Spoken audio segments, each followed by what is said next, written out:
Why is this week's Paris Peace Conference so significant? 3 reasons. Number 1, it's grassroots led.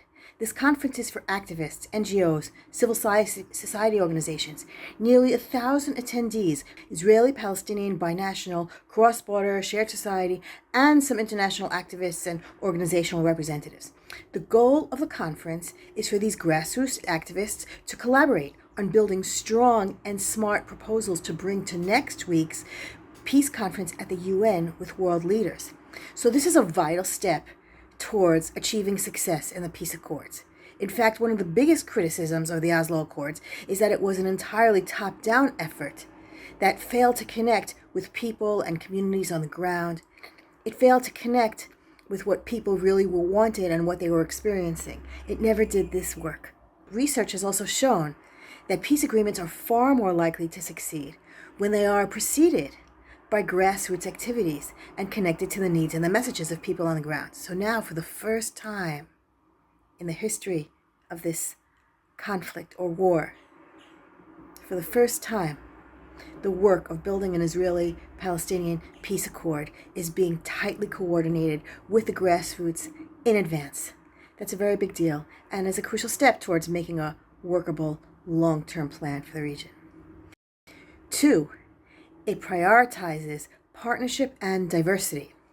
The planning of this conference has focused very intently on ensuring that there will be 50-50 representation of Palestinians and Israelis and 50-50 representation of women and men.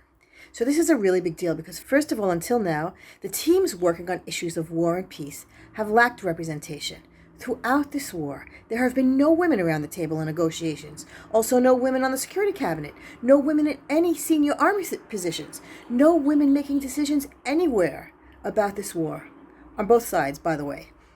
This lack of diversity means that the same people with the same limited thinking from the same narrow viewpoints keep making the same terrible decisions. And we know where that has led us.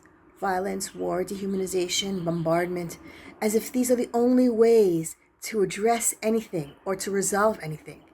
They are not. And this narrow, flawed decision-making has kept us in this horrible mess. Representation matters. We know this. People need to be represented in order for their needs and perspectives to be heard and met. Otherwise, what's the use? Same old, same old. We need the expertise of people who think differently, who can discuss creatively. So the people and organizations coming together now prioritize diversity, such as AllMep, one of the key organizations behind the scenes working. They represent 170 diverse organizations from all sides of this mess, okay? And also, for example, Forum 1325 also prioritizes women's diversity, especially Palestinian and Israeli women who are experts in all kinds of fields related to conflict resolution, etc. So we know that when diverse women are around the negotiating table, the ideas being discussed have a 30% higher chance of becoming a real peace deal, a lasting, sustainable peace accord. Number 3, the conference focuses on solutions, real solutions, not preconditions.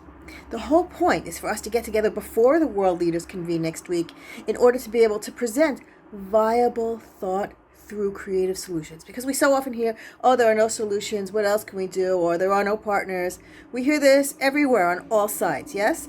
And the people coming together at this conference have already built these viable partnerships and have spent years working out details for solutions. Organizations like A Land for All, or All Its Citizens, or the Federalist Forum of Challenge, these and many other organizations have been crafting viable solutions. And not just the two-state solution. At Forum 1325, for example, we represent at least 4 different viable solutions: the two-state solution, the binational state, a federalist system, and a confederation, as well as hybrids of all of them.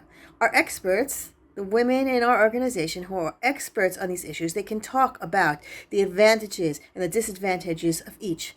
Ultimately, solutions are out there. The partners are out there. And at this conference, world leaders are finally listening, it seems, before they sit down with each other.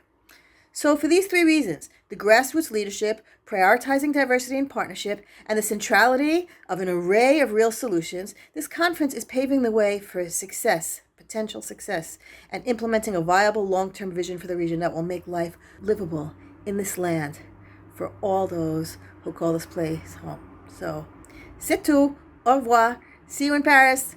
Bye. Shalom. Litrot. Salam.